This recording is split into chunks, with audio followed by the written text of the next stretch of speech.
By far, one of the biggest selling points of the Galaxy Note line has been the S Pen, and for the Galaxy Note 3, it has been made even better. It's Joshua Vergara from Android Authority. What's going on, everybody? And welcome to this Galaxy Note 3 feature focus, this time regarding the S Pen.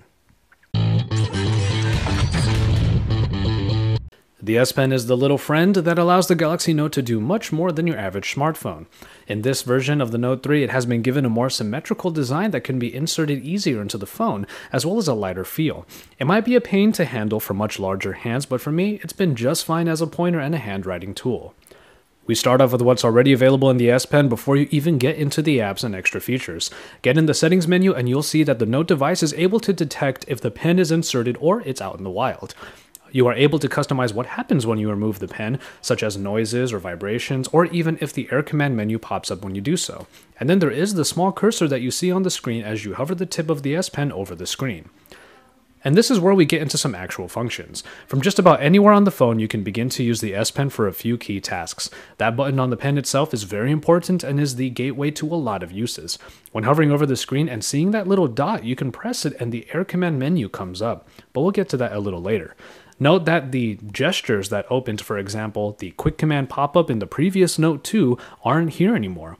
Instead of simple movements with the S Pen while pressing the button, you can just enclose any shape you create to clip out and save that particular piece for later usage. This is the simplistic level of capturing your screen that is immediately available. Hovering the pen over the various parts of the interface will give you some contextual information. For example, hovering over a gallery folder will give you a preview of what's inside, and this is the same for icon folders on the home screen. Perhaps the most useful of these contextual pop-ups is the direct pen input, in which a small icon comes up when you hover over a text box. Hit that icon and you'll get a quick pad that uses handwriting recognition to insert what words you write into the text box. It's a great and easy way of getting straight to handwriting input, definitely faster and arguably better than the handwriting part of the built-in keyboard. Alright, let's get into some apps. The one you may already be familiar with and is a pretty obvious necessity for things like the S Pen is a note-taking application, and in the Note 3 it's called S Note. For the most part, this is where you can create just about anything to help you visualize what's going on in your head. It's been given a little bit of an overhaul interface-wise, mainly to give you a quick look at the notes that are inside of the various notebooks you have. Just drag down on a notebook and you get previews of everything that is found within. Within the actual notes, you have a lot of different tools to make your vision come to life. You could keep it as simplistic as just drawing it all out with your pen in perhaps a bunch of different customizable brushes, or you can take advantage of a bunch of different tools to help you create your information even easier. Plenty of tools from table creators to even shape plugins are available to help you. Spend a little bit of time with S Note and you'll find it as versatile as can be for just about anything you need to visualize. However, there is kind of a new kid on the block for creative minds, and it is called the Sketchbook. If S Note helps you harness the more methodical left side of your brain with its tables and charts, the Sketchbook definitely helps you engage the more creative right side of your brain. Physiology aside, the Sketchbook doesn't come with as many tools for creation as S Note, and instead focuses on the brushes and the colors. The artsy stuff, really. For a blank canvas, the Sketchbook is great for anything from doodles to practicing for draw something or making full pieces of art. As you can see here, I'm not all that great with the right side of my brain. And finally, we get into the crux of the S Pen experience on the Note 3. Samsung wanted to make the S Pen even easier to use and reach even average users, so it created the Air Command menu. This is a pop-up menu that is accessible by pressing the S button while hovering over the screen. What you get are 5 of what could become your most used functions. The action memo was dealt with most in my full review because it is the one I use the most. If you remember the quick command menu in the Note 2, this is the much better implementation of it. Basically, you write whatever you need into the pad that pops up. This could be an address or a search term or even just a phone number. And then you hit the outline icon for link to action. The memo will automatically find your written material and then give you a number of functions to plug all that information into. This could be like the phone app for plugging in the phone number you wrote down, maps for your address, the web for your search terms, or even a task list comprised of each line of written text. And of course, you can just save the actual memo for simple notes. It's one of the most versatile functions of the S Pen on the Galaxy Note 3, and personally, I use it a lot. Scrapbook gives you a powerful way of saving anything you may come across in your Note 3 life.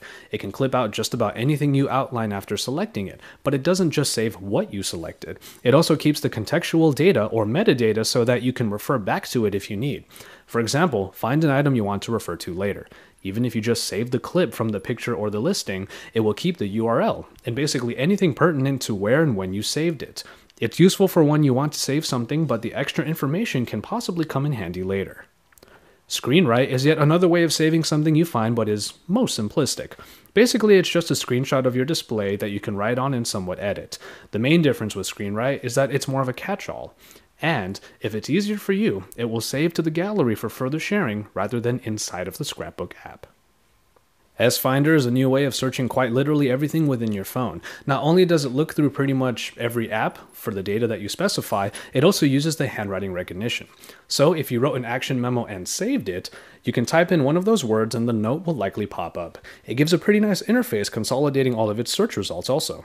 The handwriting recognition on the Note 3 is pretty scarily accurate, so the S-Finder could be your gateway for finding just about anything that you need. And finally, we make it to the pen window, which is different from the other typical stylus functions. Basically, this is Samsung's version of small apps. Draw a rectangular shape, and it will fill that area with a small version of any apps in its list. It might be good for small multitasking, but honestly, I don't use the small overlays very much. Not to mention, the list of the available apps is pretty scarce. Personally, I'd rather jump between full apps than try to work with a small one that is possibly covering up my other information. And so, there you have it. It should be obvious from this feature focus that the S Pen is one of the most versatile parts of the Galaxy Note line, and in the Note 3 it is certainly at its best. There is just so much you can do with it, and if you're the kind of person that still loves to handwrite things, like me, it's a great way to bridge the gap between analog and digital. I find myself writing even my text messages to people just because I find the S Pen that much fun to use. Using the pen might actually make you feel like you're doing work. So if productivity is important to you, pop that pen out and get writing. I hope you got a lot out of this feature focus, and thank you very much for watching. We have plenty more coverage on the Note 3 already available on the Android Authority channel, and plenty more to come. If you haven't seen our drop test or the other feature focus regarding the one-handed operation in the Note 3, make sure you do so. Drop us a like on our videos, and don't forget to subscribe if you haven't already. Stay tuned to Android Authority for all of the best coverage, because we're your source for all things Android.